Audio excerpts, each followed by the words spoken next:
Today's draw along section is on Salisbury Cathedral, an Anglican cathedral in Salisbury, England.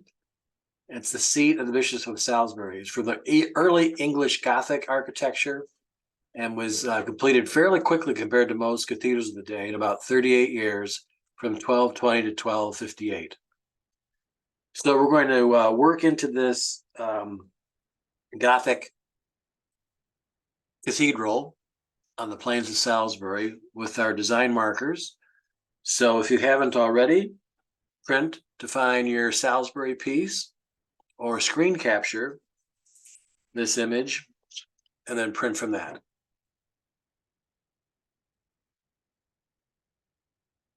Best 11 by 17, so we can put a lot of detail in, and then you can later on reduce down 8.5 by 11. So we'll work our way from 2 to 9 as we have in the past. And we're also going to eclipse over some earlier draw along sessions in Gothic architecture, but the one we did earlier were Notre Dame and Reims Cathedral, Notre Dame in Paris and Notre Dame of Reims. So that's the French version. And now we're looking at a British version for the same time period, the kind of high point of medieval architecture. No pun intended, because they actually are very tall as well. So the language we're going to look at here is much like all Christian churches at the time. And if we look at the floor plate, and we'll draw it up here kind of in a sky pattern in a 20%, so we'll probably eliminate the sketch later on with some value. It's going to be a long nave that moves from the west side, the frontage to the town of the people, towards the sort of apex or height of the church, and that's the sacraments on the east. It'll have a major crossing at the transept. And then, which is a little bit more typical in British architecture, is there are sometimes found a secondary transept that doesn't quite project out as far. It will have, like most churches of the day, a center nave and then side aisles for the people to circulate around and see all the valuables from the history of the religion. In this case, we'll be drawing it from this side, which will show a secondary entrance coming off of a garden esplanade, that facing west. So we'll be drawing it from basically the north and west facade, looking back at it. Now, the big difference between the English and the the French cathedrals is some formal principles, because they're all working with the same physics, obviously, but the principles of the final imagery, the definition of height and towers in France are centered on the western frontal point.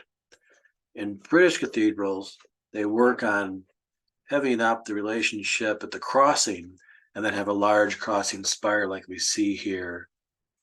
I wrote this, take this around to match the plan at Salisbury. And this today, at 404 feet, is still the tallest spire in the United Kingdom. It wasn't when it was built, because St. Paul's in London was actually taller. That church failed. So now, since 1561, it's the tallest ecclesiastical structure in all of Britain. And it also has one of the 4 surviving original copies of the Magna Carta, which changed the whole political structure of England from there on out. So we're going to be looking at this from this side again. And you can see from the photograph over here, our view shed will be right about there, so that we see the prominence of that tower rising up toward the heavens, and the projection of the space for this being a major congregation of the whole area of people in that part of England. So one of the first things we'll do, as always, is come down and find that horizon line, which is again about a quarter up on the page, running across the base here. And so there'll be very little in terms of the foreground, because it's an open esplanade. We'll cut it with some points off of the vanishing points on the horizon line to create more of a plane coming out at us. We're going to worry about the boxes now. And so by the tick marks here, we can come and find the direction of those points, as a couple of the horizontals are going to race off the page a bit to the left to fall on the horizon line, and then we should be able to have the right one on the page as these come down on the top and bottom of this, then point to that right point over here, which will control all of our language. So basically, our viewpoint here is one of being within the esplanade in front of us. So we'll be able to, in a sense, draw out that plane of movement here, and then coming at us from the church proper. And then some cross from the left vanishing point to give us that, again, plinth of grass it'll be on. Now, all the boxes for it will actually come beneath the horizon line just a little bit. It's far enough away so that the human head, for instance, somebody walking on this right now with their head right here, will simply drop down to about that piece, walking towards the cathedral. Somebody much farther away, having their head right on it in the distance. And then across over here, we'll then see then the corner of the key elements here. This is actually rotated on a 45 away from the actual transept of this corner tower. But the face at the top and the face at the bottom drop down beneath it and then go back.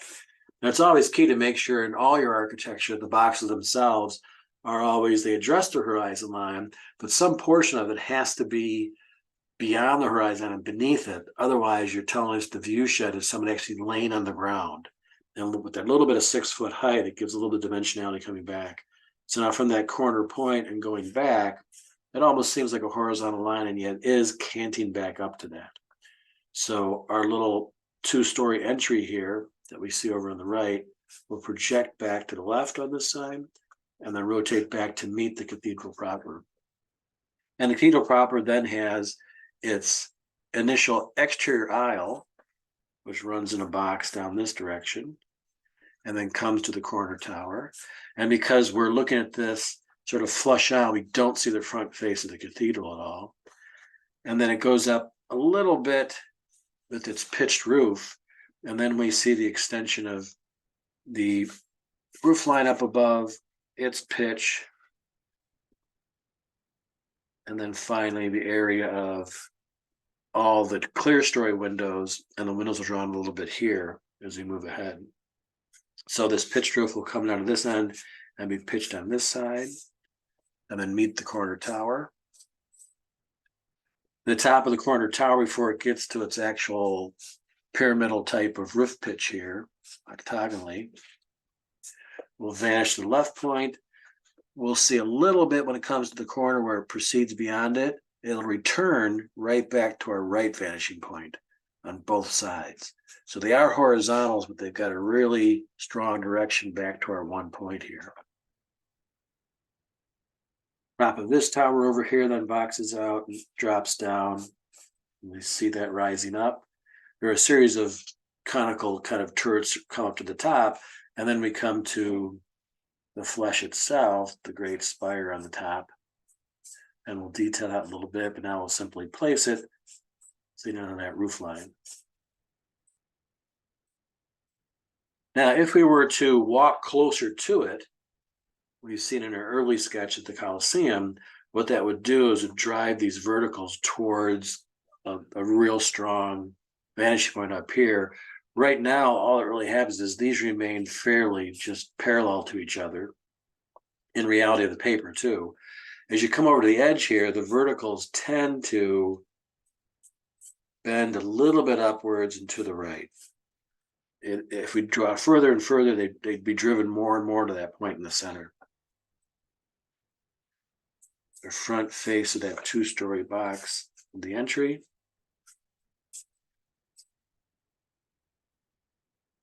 And then the cap of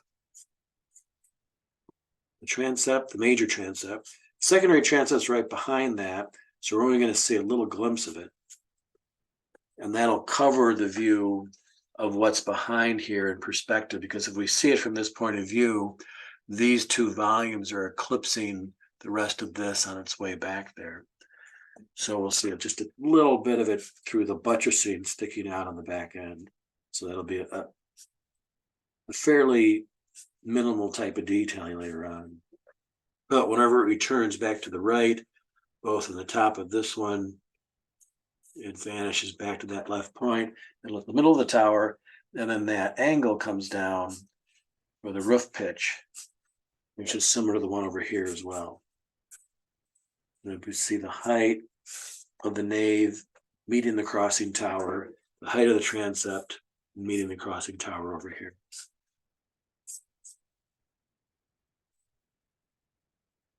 Water tower there, this side, here, and here.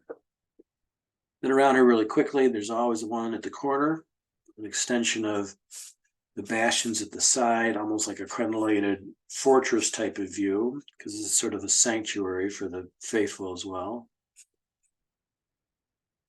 So at the corner, those will rise up. And we'll work with the sections as we kind of bring in value later on.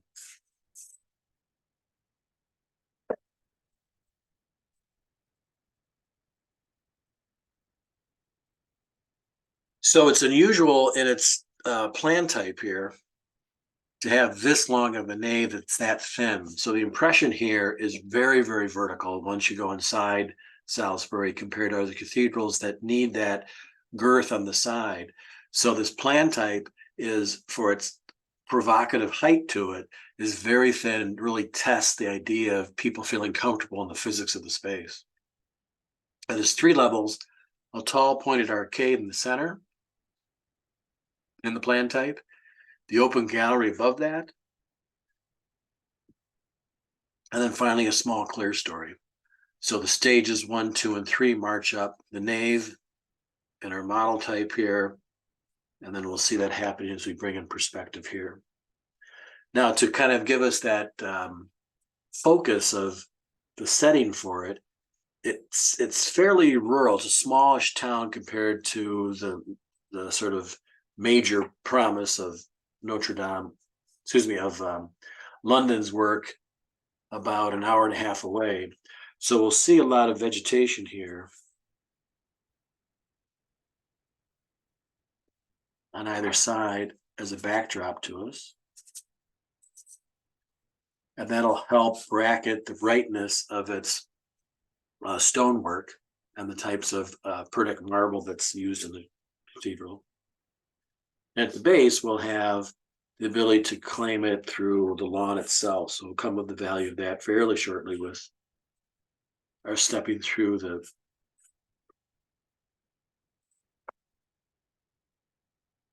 two to 9 markers.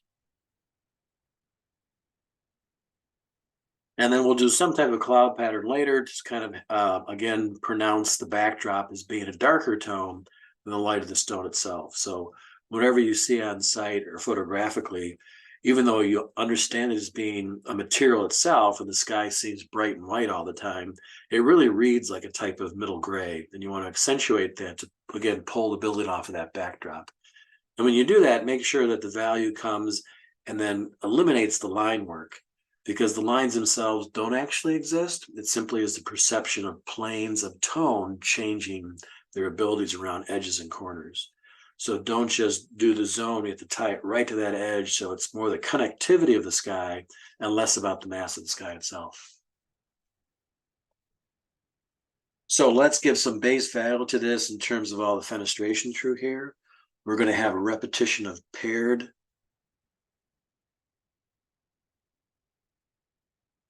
windows through here. So it's paired, and then a pier, paired, and then a pier, paired, and then a pier. That marches all the way down here towards the base of the tower. We have one very large open arched entryway, and then twin pairs up above it. And again, we get eclipsed around one pair, and then we'll see the next 2. And then part of one, the next one after that. And that wraps around and just continues on the same movement right up the side over here. It joins into that sequence. So we'll see a bit of one in the full arch here. Next that are held by these very large piers that run vertically.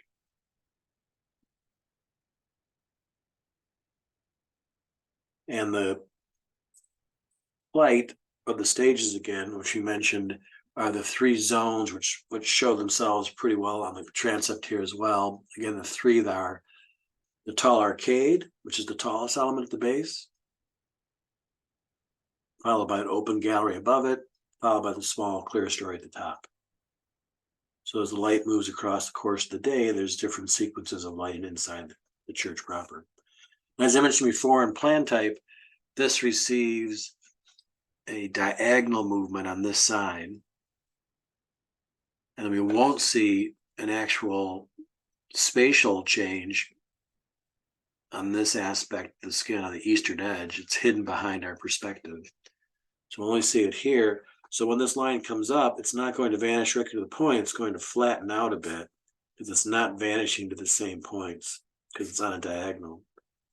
So the base all the way up to the top. Then when we come to the next part of the flat face that faces directly in front of us, it will vanish back. So that point then comes back to that vanishing line. And we'll see a little bit of that activity in the distance here, but again, that gets pretty far away from our frontal content.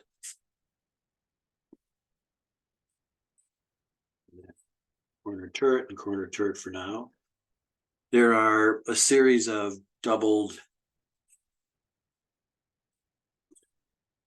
thin, tall, arched openings in the tower up above that march around the sides too. And the tops and bottoms of those are vanishing back to our left and right vanishing points. And now all of these turret tops, the pyramidal turret tops, are on an octagonal plan. And when you look at an octagon in plan type over here really quick, obviously it's inscribed in a square. When you're looking at it from any direction, you can see one prominent point and then maybe a little bit of the second and of the third around it. But you'll never see four sides of the octagon. So wherever we see the base of one, we're going to look at the secondary side to the left, the major side right in front of us, leaving another secondary side to the right. And that's how you want to do the whole range of these as they move around, and they're going to get smaller and smaller in your ability to do the line work there, but these are fairly large in front there. And the front one on the twin towers up front also have ability to see the one facing us and a little bit of the other two sides. But because we can see that in perspective, it'll be perceived as having an octagonal base. So rising up then to the base of the great interior volume here will be just the flow of these lines that continue up. They'll shift over a little bit because they go back in space. If we did a little bit of off the piers themselves, you can see the angle of that roof going back, so we can quickly kind of hint at that now. We'll bring in more value later, but that's another diagonal that doesn't vanish to our same 2 points.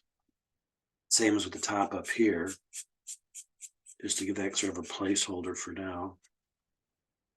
And then as they move closer to us, they'll become more and more vertical. And they become a flatter and more acute angle as they move away from you. And that's, if you did them all parallel the same way, they'd have less the ability to move from left to right. By changing those, they get a little bit more angular at this end towards your true vertical. It'll lay flat then on that pitched roof.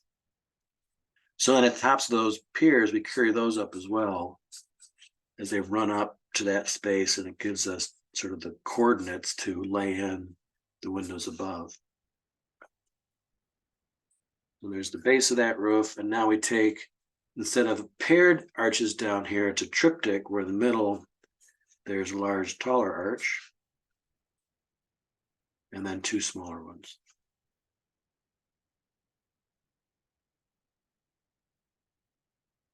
large one in the center, smaller one, large one, and then finally the last series here. Now for extra support, because this is a massive weight coming down on the four piers and it's planned there in the center, and yet it's still, and it triangulates a little bit, but it still needs the support of the surrounding base down here. So the sort of medieval engineers of the day came down at the corner here and then added the French feature of flying buttresses. So coming off this major base here is a dead weight. On this side is a dead weight pyramidal thing. And then from that, about halfway up is a throw off onto this wall of a flying buttress, and a throw off of this piece back onto that corner. So they're counteracting the force of this by giving extra support for the walls that support the tower. So that whole idea, like all the French cathedrals and then future, the learning from the British ones as well, is the whole presence that the weight comes down and it finds an object in space and wants that to fail left and right. So the idea is to take that point of reference and somehow triangulate the movement of that form. So all along that line of triangulation, you're putting counter thrust weight. And so in this case, in the cruciform plan, they're actually supporting the corners outside the actual piers themselves. So all of this then moves out of the way if we kind of use the interior volumes. Now we're using all that as extra weight of support. So it's not just the four piers anymore, it's an octagon outside it, which is supporting that. So the base is the octagon, the top is the tower. And so you see they inscribe it inside a perfectly suitable type of pyramidal structure for it.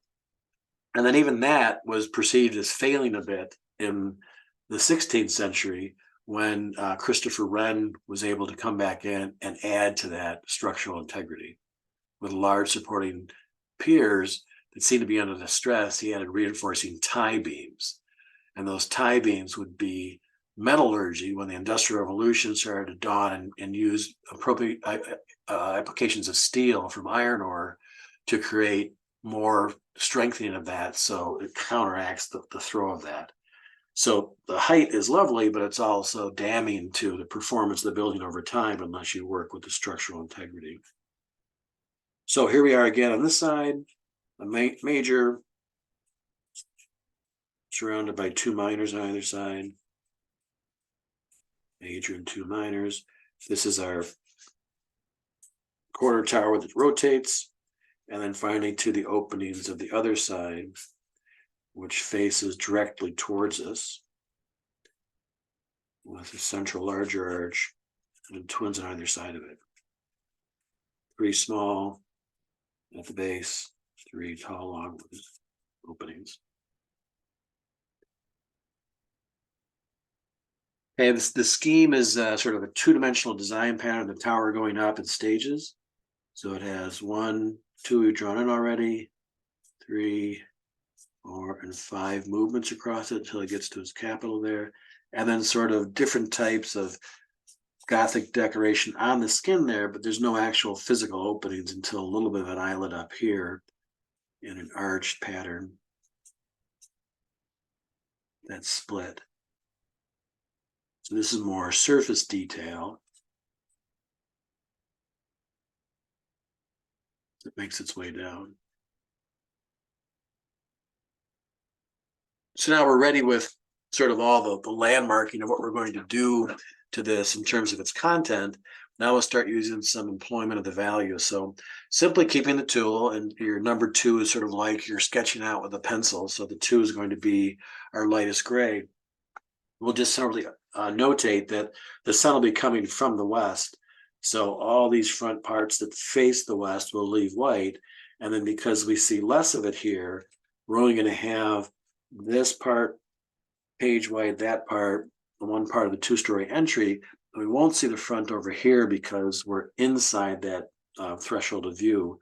So we could simply come back onto all these areas and cloak the elevations that face to the north over here.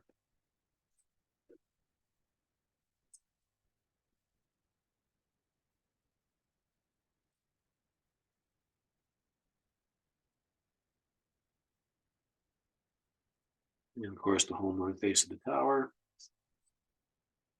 And the one part of the octagon up here, which is the last third rotating off to the left, can happen with all the little towers up here.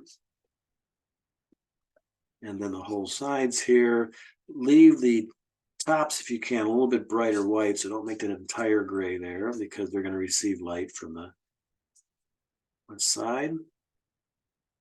This drops down from that area. And it begins to receive the light over here, so we will see the sides of the large piers coming up to support that wall. And then this is fully lit, so it's a little bit darker just beyond it. And now we'll come towards the first floor over here. The whole church has a base to it that goes up from above our horizon line to beneath it. And then I'll receive a tone. And it's okay to leave a little whites in there too to show some light bouncing around. And then all the way up to the length of the nave. And then on the actual roofing itself. This can be varied too, because it's going to, although the sun, if it's high enough, it might receive some light on that. It's a bit of a darker material than the stone. So the two will be fine for it. We'll probably won't add much to it. Again, leave some white between them. And then the tone here is a little bit stronger because the tower is actually casting a shadow onto the first section of it there. We'll probably hit that later with more value. Here we go to the 1/3 side that's on the opposite side of the sun. And now the skin of this faces away from the sun too, so we can cloak that very quickly. It'll still appear pretty bright when we're done because we'll go through all the values here. And we'll save some darker tones to get inside this. It actually is sort of an open air room before you get to the threshold of coming to an entry level. So we need to go sort of like tunnel light into that space. And now just to know what we're going to do in our placement of the surrounding, we'll make sure that our walkway is brighter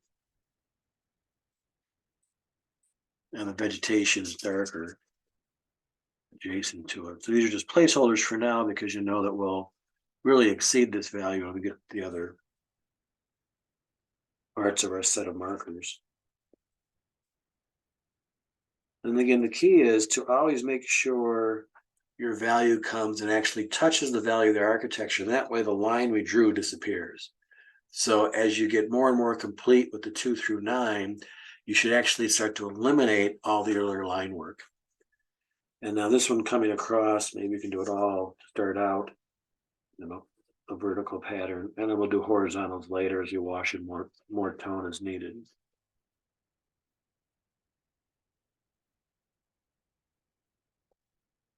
Okay, so let's move up to 3 as we bounce now from 2 to 9 to try to articulate more and more value to pull this architecture off the page. And so we'll simply work left to right with the windows themselves, because they represent the notion of interiority. And we'll change it a couple times along the way. We're up here closer to us. We'll be able to see into the nave, which is dark, but we'll see these same windows on the other side of the inside of the nave, and that'll show us sky. So the key to, if you ever have a chance to, is go from the exterior of the shape to the interior and then back outside. So you want to save some little tiny bits, the fraction of your space, to allow that transparency. And that really creates depth. Our depth now is really on the outside skin showing the form here. But if you can take yourself into the space and then through it, it's a great sort of technique through your sketching. Most of them, however, would simply be their tones themselves. So coming back to our zone, we'll come back to the large arch in the center, and then the 2 that stop beneath it. Smaller on the right. There's a twin, and these are twinned out, more elongated for the higher first level. And over here, it's the same type of language, but it just gets more diminutive because it's wrapped around on the other edge. There's other piers in review, and so that's enough for that transit coming back. And then the edge of these will get that third, which is important to us to hold on to, that wraps around the building. and then that'll be an important edge here. So you can start saying that that tree line is going to be very important to us there. So in a sense, with 3 through 5, you're starting to study where you want all your values to go in. And then from 6 through 9, you're going to really detail out the essence of it. So keep moving over here, and we've got the triptych, larger one in the middle, 2 shorter ones on the side. Larger in the middle, shorter ones on the side.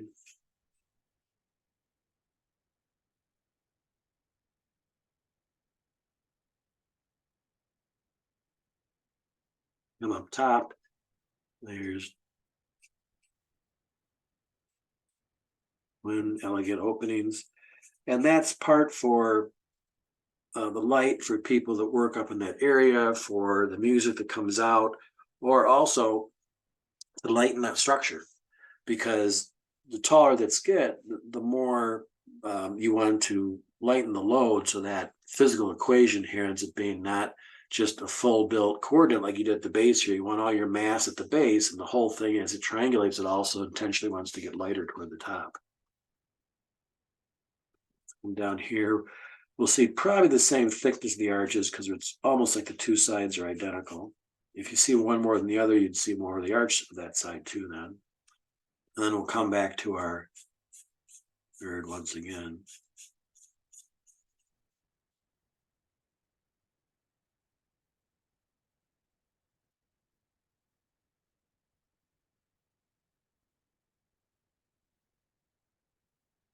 And on the left side of these arches too, pyramids.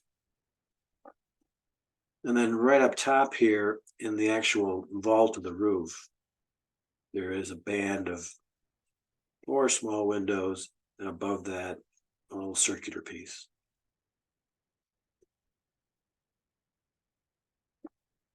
Now turning to the actual nave itself, which is the dominant part of the church's volume.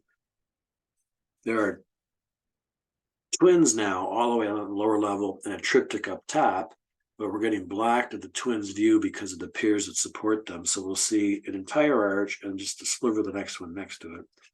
An entire arch, a little bit, an entire arch. And then we come to our big opening here. And now we're going to make it much darker as it goes in the back. And so we'll put a lot of value in that, and the 2 twins up above it, which has got a little bit of an arched opening above that, and the threshold of a couple of blind arches on top of that. There's that pitch coming down. Continue that over here, and we'll see all the arches from here on out because they're closer to us. So the twins are there. 2, 3, and then finally the last 2 here. And straight up from that, they don't carry the 2 pattern they've got. And here's where it gets a little interesting. So let's slow down for these 2 bays. We're going to show darkness at the top of the arches and then coming down, and leave that alone for now. Do the same thing here. This outline, darkness, the underside of the structure of the ceiling up there. Now, rather than cloak them all in with the darkness, here's the key thing to look for in all your work, is we're going to come down and assume that in perspective, if we vanish back to this point, this arch on the other side would be sitting a little bit lower here. But at the bottom of that, we can see light of this arch on that wall on the other side. So this one goes dark, this one goes dark, and this one stays white right there. In this case, we're going to see light from there at the base of this. So this comes down and we see an opening in an arch. This one comes down, we see an opening arch as well, and this one will go dark.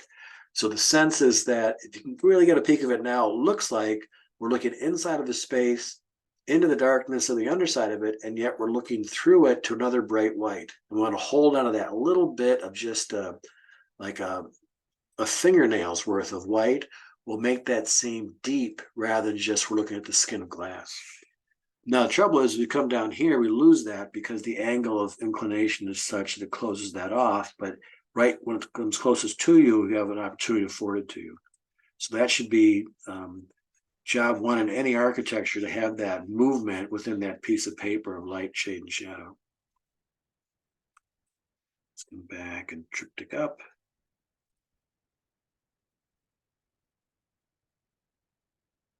There we go.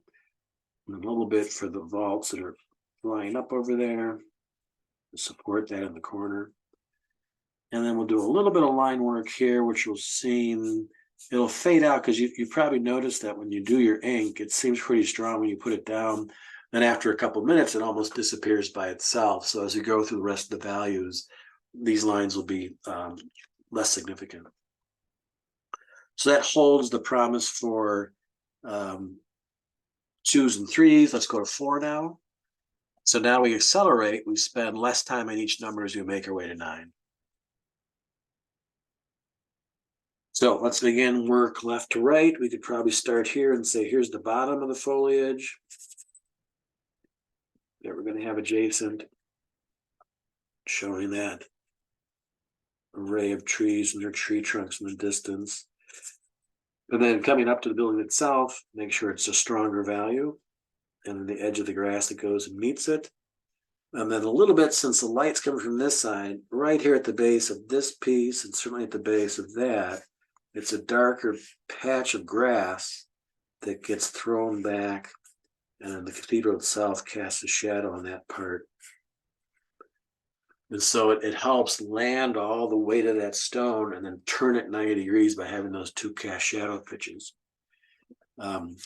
It doesn't really do too much here because the sun view here is pretty close, but we can establish a little bit here around our two people right at the base, and then that will create a pocket of dark around these two piers that support this structure.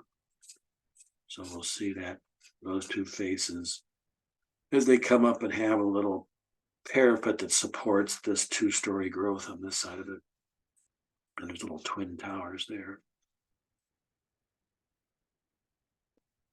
So now we're simply going to go window by window and not do it the same way as number 2. We're going to add the 3 in less of the areas, so we have sort of variety. So don't be too redundant here.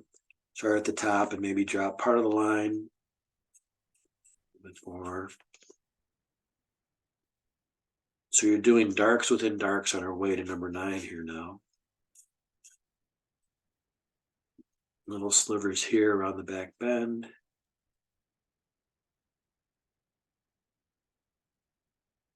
That edge to the turrets up top, pyramidal turret tops.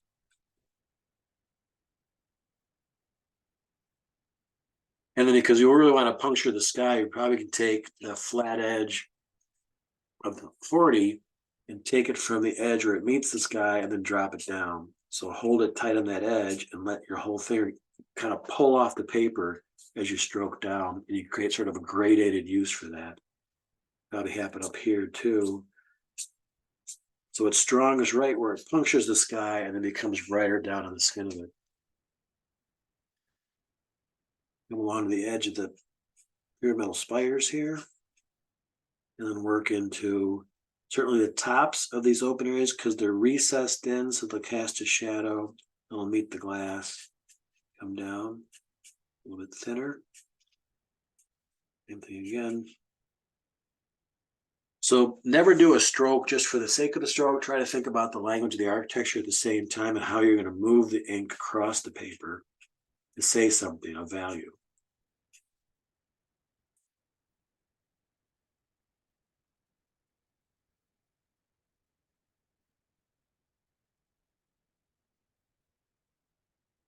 And now we'll start with our triptychs up here. And you can do 2 out of 3 or all 3 or one stronger, just to create that activity of movement across the skin. We've got the floor here.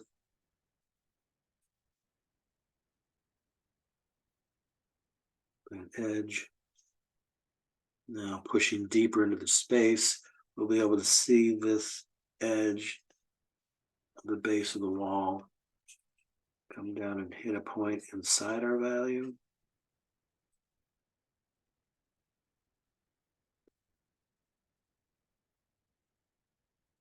We'll let this roofing remain white for now to really catch the light coming from the west. And then probably coming down here, because that'll happen too. These will be too bright when we're done. We probably want the base of this that wraps around the corner to come down and meet a darker tone here.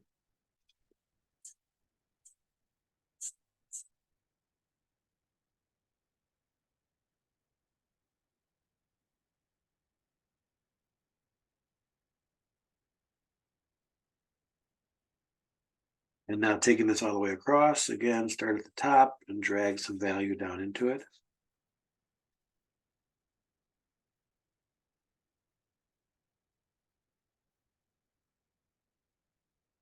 Watch out for the two you're trying to hold those white areas on. There and there. And then this tower, which we see a little bit under the lip for, and the underside of the detail that goes before we get to the turret up top. We'll come down and then cast its shadow so we can do the stroke of the actual tile pattern up there as the shadow. And so that area that comes closer to us here now and wraps the corner, because the towers are taller and they come out from the nave, they'll actually cast a shadow on the stone over here adjacent to it.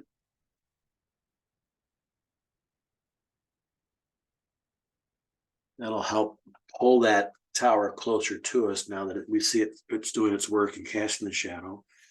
The whole top of the roof line has a shadow line. Another shadow line when you come from the base of the tiled surface. And now the lower level, we're going to do the same thing. Maybe you can see in the photograph here that we're looking on this third window in. We're looking into the nave. It's mostly dark, but across the way, we're seeing probably this window projected back here in perspective, and now it's got light on the other side of it, so we leave that part white. So now from here in, that remains white, so we just do the top of that window, and the rest go dark. And by holding that, we've allowed for more interest level in the space. By having that one there, it seems like it's diaphanous now.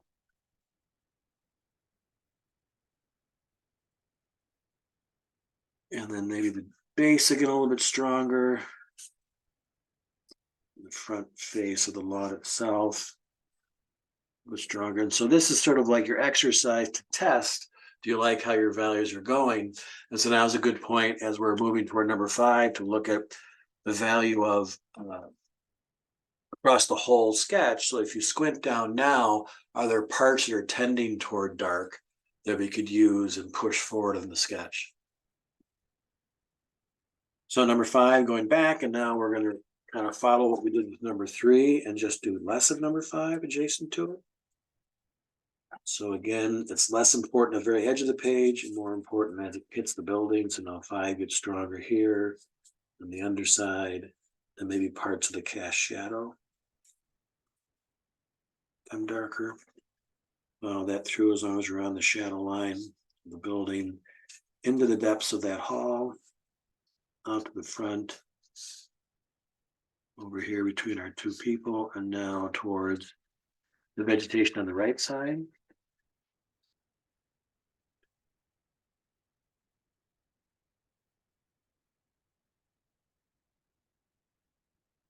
And then bring those down to grade.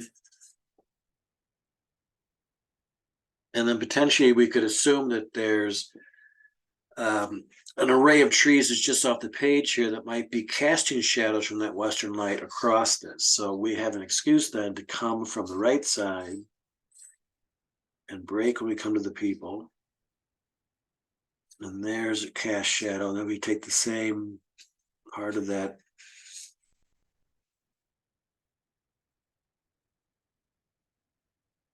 number 5 here, and rush that across. You can then break, shape the edge of the shadow, and have a nice dark in the foreground, which will build in that belief of that tree over on the right side and kind of create a planar type of foreground you shoot for. So it isn't just a sheet of white leading towards it.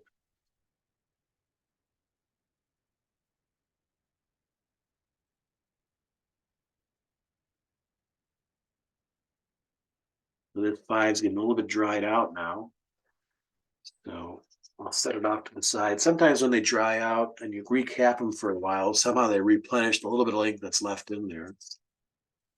So I'll come back to hopefully a little bit wetter five and do the base of these trees. And then right at the edge of the shadow line, it's a little bit darker next to the grass. So you want to highlight those areas next to the people. It's being a little bit crisper and then round back out and come over here. It's the same height tree, so it's actually coming off our vanishing point where it peaks up to the height of the tree. We can wash that all the way over to here, and then simply come back from those points with the nib part and start it strong on one side and just lift it off as you come towards the right.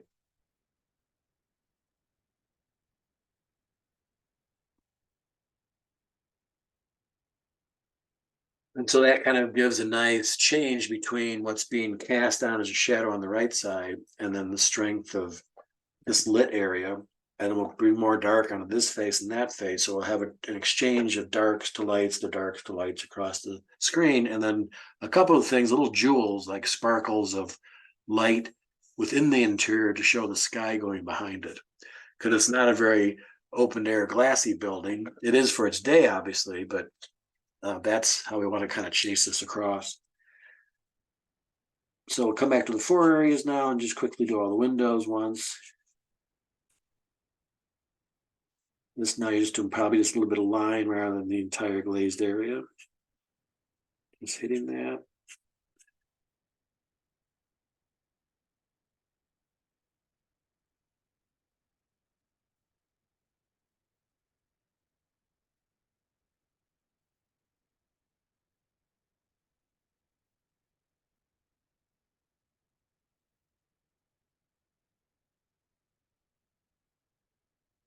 And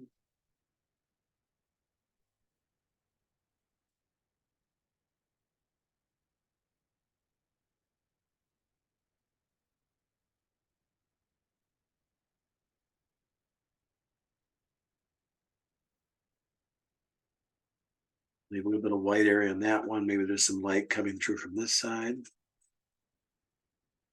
Keep the one we had over here.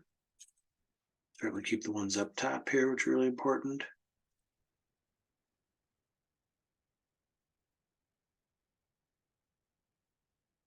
And it's nice because as the inks hit the alcohol and the inks hit the paper's got that kind of sponge-like quality, which draws it out a little bit, which we didn't see as much with the pencil work. And so it looks a little painterly into its final image. And I'm not going to take it to every window the same or to even go to every window. So you want to have sort of more of an essence sketch rather than trying to literally render it over hours and hours. And on to number 6. Work will be less, but more impactful the little bit you do as we drive some dark into some of the windows and not some of the others. So low on some space, high on others, and that way you see like there's activity behind the glass. Maybe a mass being performed or people moving about or interior structures to block the light. And that gives sort of an animation to the interior.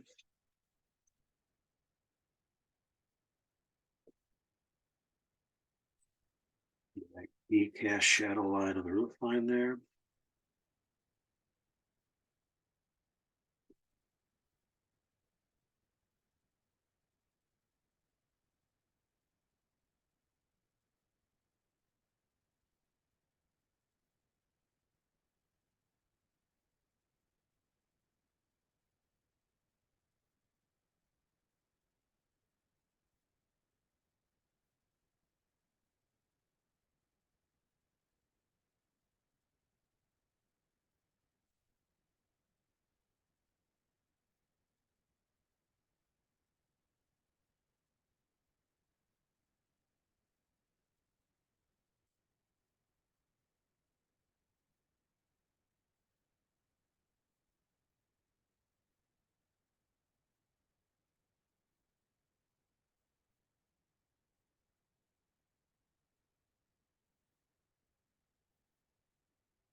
really important key for the distance is don't take your horizon line all the way up to the base of the trees, the underside of the carriage, because people walk under that. That's like a park with the clouds of leaves up above.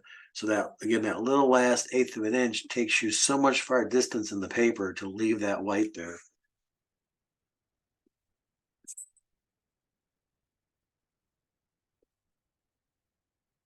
The underside and that darken. And so as we move from 6 to 9 now, we see how the layers of the darks that we're interpreting here, if they're working for us or not.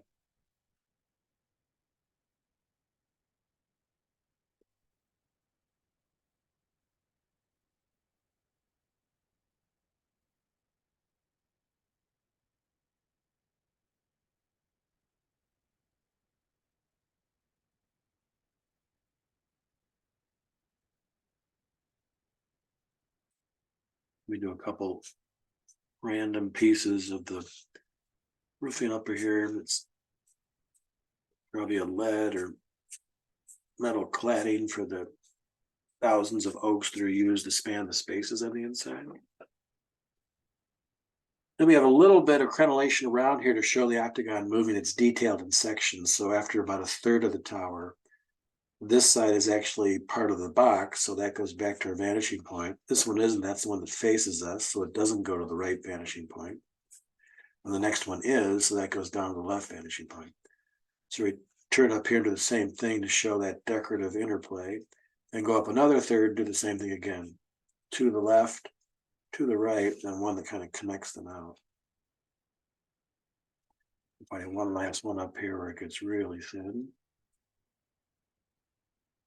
And that'll help kind of detail the tower for us a little bit. It punctures the sky.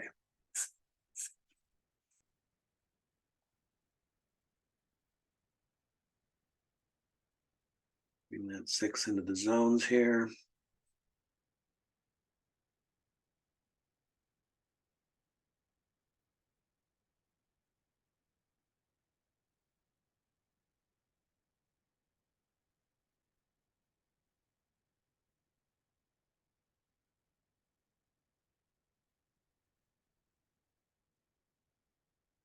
Number 7, just a couple of minutes on.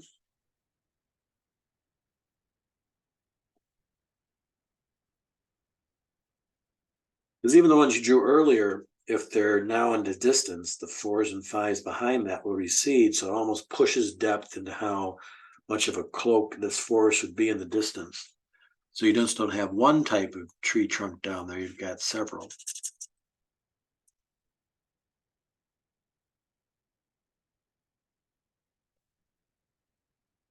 Would be a dark right at the base here.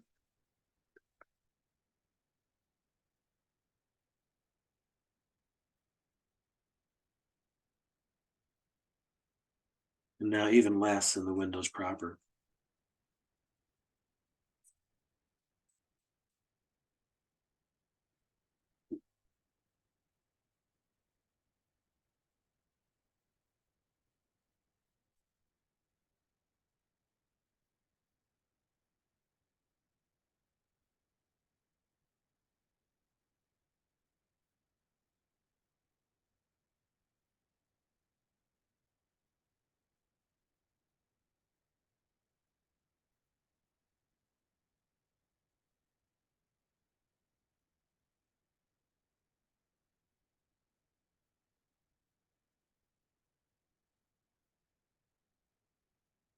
And to number 8.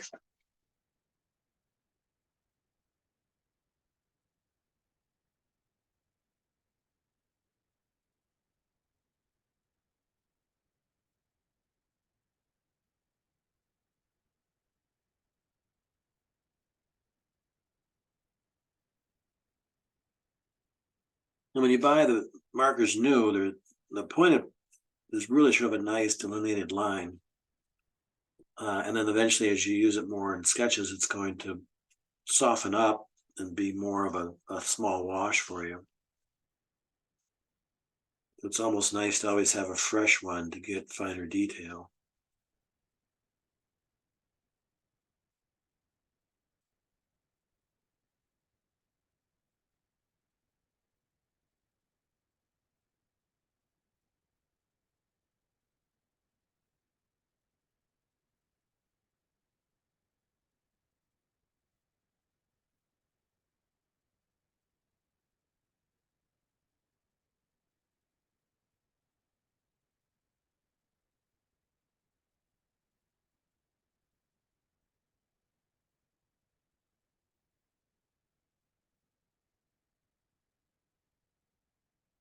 Went over to save our whites again over here. We create the arch on the other side, go dark adjacent to it, bring that line down. Be true for this one, bring that line down.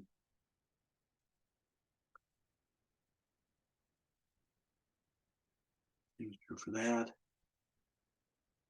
So really then across, when you look at the photograph, it looks like, well, it's the identical window that wraps around the whole thing, and yet no two are the same in your sketch, as your human hand and your differentiation kind of brings life and character to it. And on number 9, as we go full black.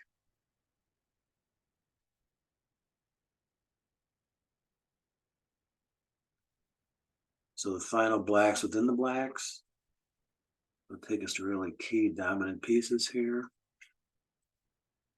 Deep into that space.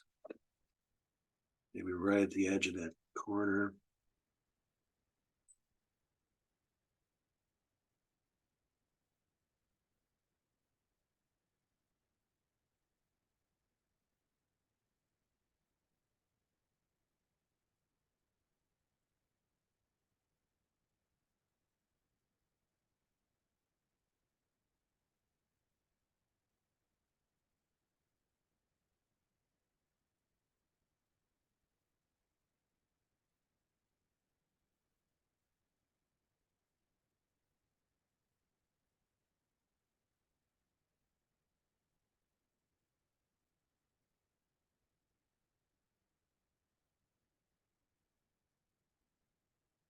And now, just before we get to the sky, let's return to the 20% and just take a look at another big difference between the British and the French extension here, because there's always been a battle. You could pick up any history book today, and if it's French laden, the French invented Gothic. If it's a British textbook, the British invented Gothic.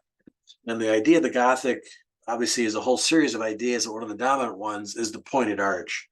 So each one of these things has got a little bit on the top. It's a developmental thing, but it's good. The arch is pointed, and what it does is, we looked at the Roman arch before, and we'll work at this sort of a base level, and we'll eliminate it later on.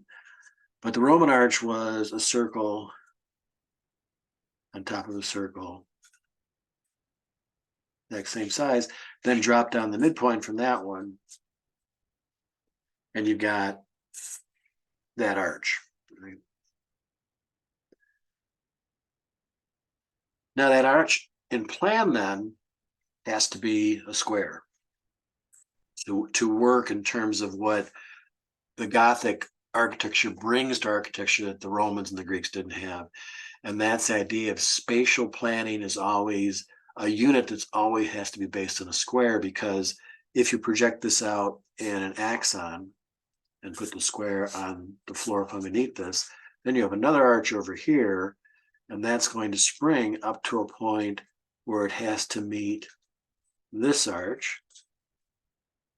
And then one on the other side has to meet the same height. On this has to meet the same height, so that they all create a nice cubic volume on the inside with the same structural level of points meeting. So it's a pure square and a half there, it's a square and a half there. And sitting on top of that is an arch, an arch, an arch, and an arch.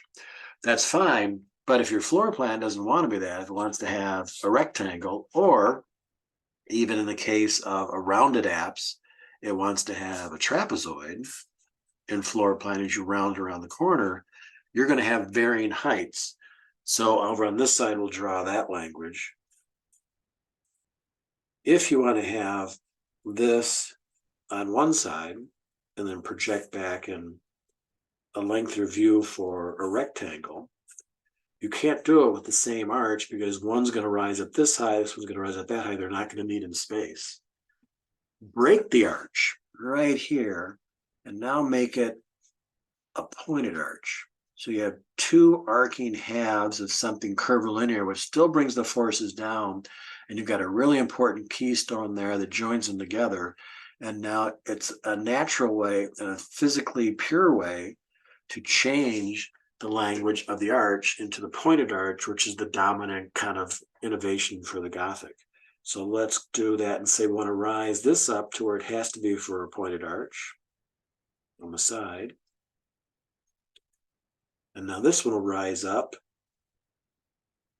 much thinner, but it ends up at the exact same point. So we can do the other two in the backdrop and have them rise up to those points too. All of a sudden, you've got a whole new planning device of any rectangle you want or any trapezoidal shape you want.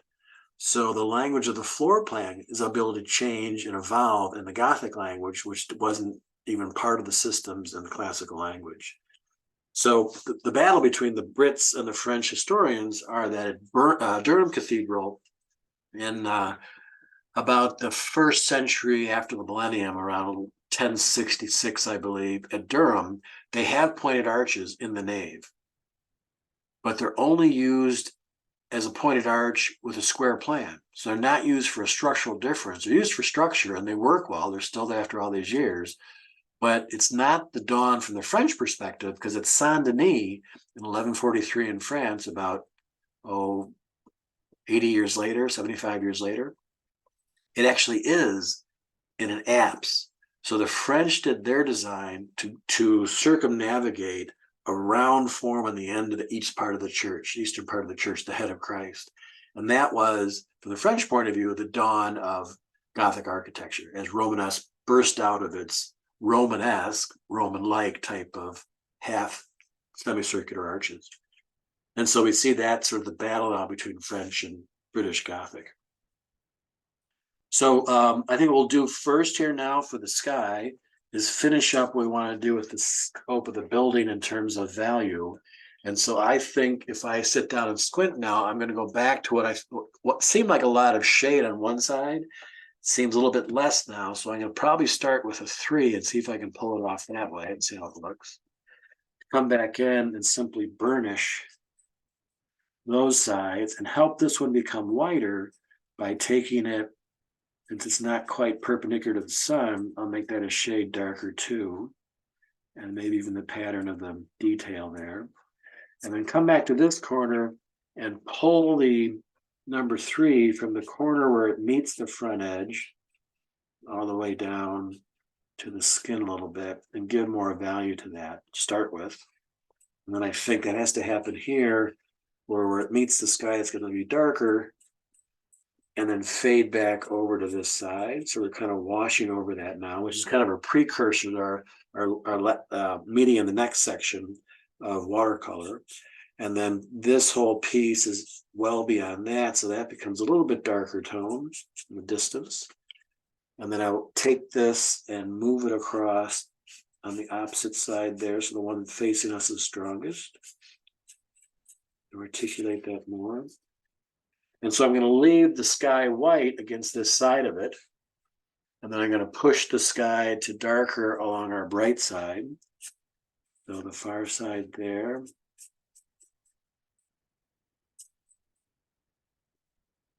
And then do the same to this value over on this side. So that's saying that over here next to the tower, I'd like it to be a little bit darker coming down. At the underside of that shadow cast, I could do a little bit more provocative sort of weathering this by showing more variety of tone along the way. And edge it against some kind of tone there against the brighter sky, which will give it. Pull that down. Back here as we get the sun shadowing this corner, pull that out. Sides of those piers. Maybe wash in the ground plane a little bit deeper where it gets further away from us, because it's the same tone of dark green or dark gravel, but we're seeing more of it in less distance, so it'll appear darker as it gets away from us in a thinner tone. As it comes closer to us, it kind of washes out and becomes a brighter tone. And then maybe I'll use the 5 to come back in to show the edge of the grass, which cuts right on this line back to the vanishing point. And on the edge over here. So then I go gray, dark gray, white, the white of the church, the cathedral there. And now back to the 3, I'll come back in and do a little bit more highlight on the tower itself. Even though it's just skin decoration, it doesn't have volume into the windows there. It does have a little bit more cast shadow than I originally gave it. So we can just sort of do a little bit more of the lightweight detailing there to hint that it's treated that way. And then I'll come to the Side that receives the most light facing west. And now at the tops of all the pinnacle ports are some type of cruciform sculpture, either in stone or in metals. It's hinted at that. Little finials kind of create that vertical reach into the heavens.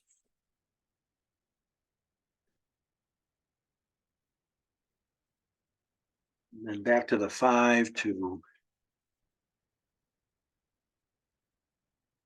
go the break of stonework, cast shadows here, coming down.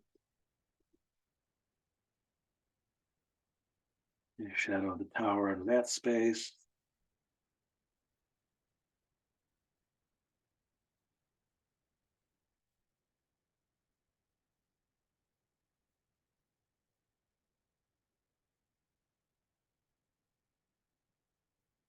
And now I think I'll try the wash of the sky back in 2. Let's say that's a 30. That's the 50. Always check that you're grabbing the right marker along the way. And I think we'll simply push some of the 2 directly on the building to start with, on the left side around this white zone.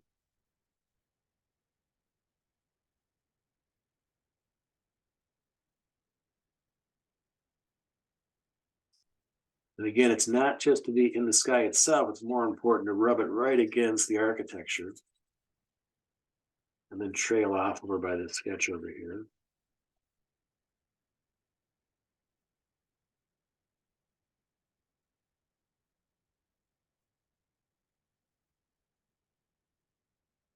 Oops, under. Funny.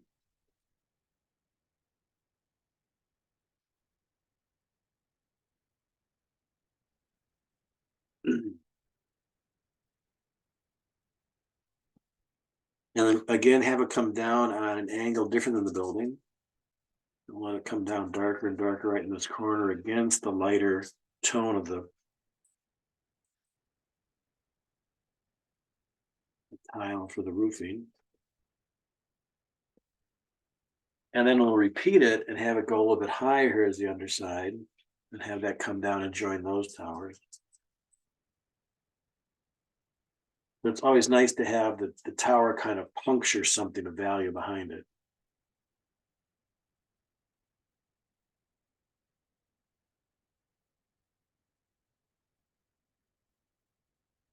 When that come over, break that a little bit, put a couple lines up there. And here.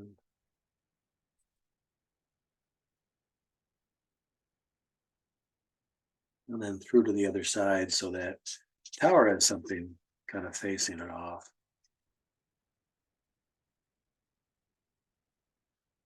All the way down to the tree line here.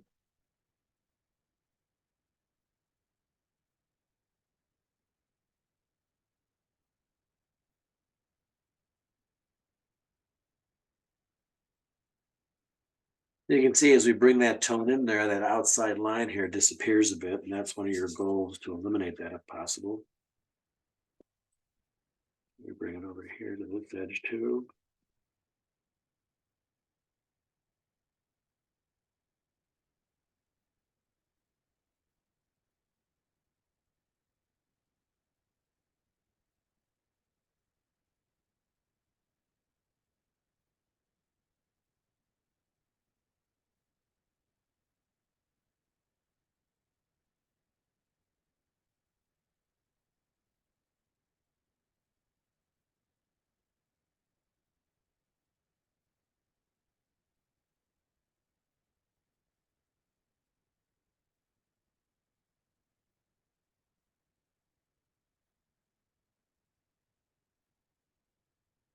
Now we'll come back to our base and maybe grab a 5 here to run some of the cast shadows from the clouds up above on the green space down here. Because right now it's just a tone for the lawn being kind of going from a darker green to the lighter green of the sun hitting it.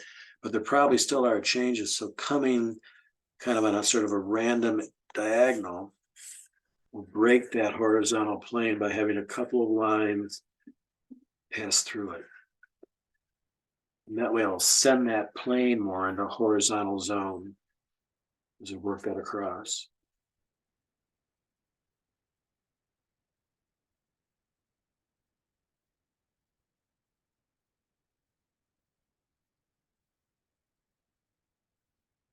And with that, we have a design marker 1 hour mini sketch on Salisbury Cathedral.